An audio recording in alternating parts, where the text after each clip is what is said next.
ndio timu ambayo tulikuwa tunaitaka. Yaani hata ukiloga hujui unamloga nani. Kwa sababu hujui ataanza nani.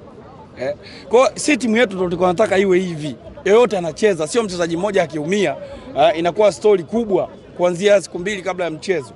Hii timu ndio tulikuwa tunataka iwe na viongozi wa Yanga ndio wameifanya. Hatutaki timu ya kwamba huyu kila siku. Sisi tunataka timu hii mchezaji yeyote anacheza. Leo watu walijua Ndambwile anaanza kaanzia nje kama kawaida. Anaingia anafanya majukumu yake vizuri. Mwamnyeto amepiga dakika 90 za moto.